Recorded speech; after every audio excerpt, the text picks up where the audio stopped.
Olá, ouvintes da Capital FM e internautas que acompanham o Preto no Branco pelo blog do Antero.com.br.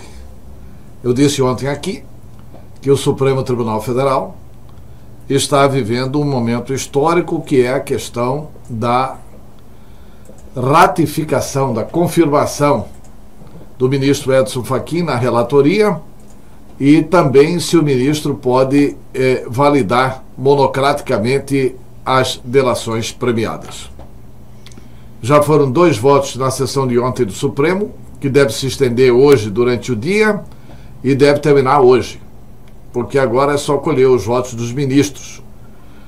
E a tendência é de Fachin ser mantido e também de que a delação é homologada monocraticamente.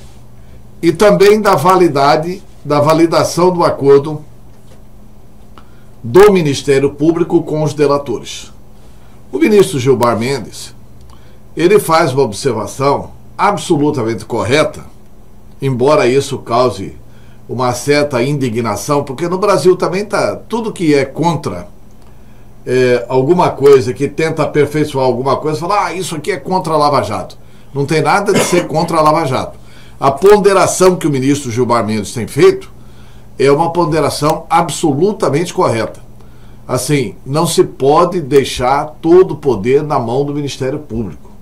Porque como está a lei, e a lei vai ser seguida pelo Supremo, e vai ser corretamente seguida pelo Supremo, mas precisa ser modificada para o futuro, como está a lei, o que acordou o Ministério Público com o delator, isso aí tem que ser acolhido pela Justiça.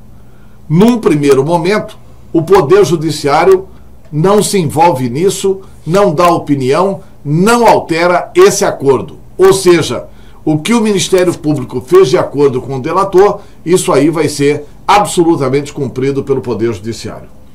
Quem acompanhou o debate pôde perceber de que as únicas exigências da lei é se a declaração do delator foram feitas por vontade própria ou se ele sofreu algum processo de intimidação para fazê-las. Né? No caso, foi feita por vontade própria. A regularidade dentro e a legalidade dentro do espírito da própria lei da delação. Então, cumpridos esses 3 requisitos, e foram cumpridos, o magistrado não tem condições de opinar. E aí a gente fica indignado assim, bom, mas se o juiz não pode modificar o acordo, então o Ministério Público que deu o perdão judicial para Joesley Batista. Foi isso mesmo. Foi só o Rodrigo Janot quem deu o perdão judicial para Joesley, o Wesley Batista, os irmãos Batista. Isso pode ser modificado agora? Não pode. Isso não pode ser modificado. Mas o Brasil inteiro quer a punição deles. Isso pode ser modificado em 2 situações. Primeiro, a delação não é a prova total de todas as acusações. Então essas acusações precisam ser provadas. Normalmente o delator só fala aquilo que ele consegue provar. Entendeu? Então, provavelmente as delações serão provadas. A corrupção existia mesmo. E também na sentença. Na hora da sentença, aí sim, o magistrado e depois o plenário do Supremo Tribunal Federal vão poder decidir na sentença qual que vai ser a dosiometria da pena para os irmãos Batista. Ou seja, na hora da sentença, e isso vai demorar ainda um tempo, porque o processo é lento, aí vai se poder estabelecer a punição. Agora eu volto a tocar num tema que já havia focalizado aqui no Jornal da Capital. É preciso urgentemente que o Ministério Público Federal faça a denúncia do Supremo de um outro crime cometido pelos irmãos Batista depois da delação, que foi o deles terem tirado vantagem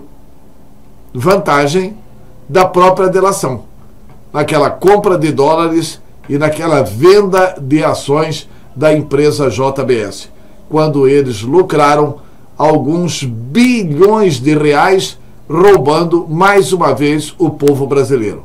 Isso não está na delação e, por isso, pode ocasionar prisão imediata para os irmãos Safadões. É isso.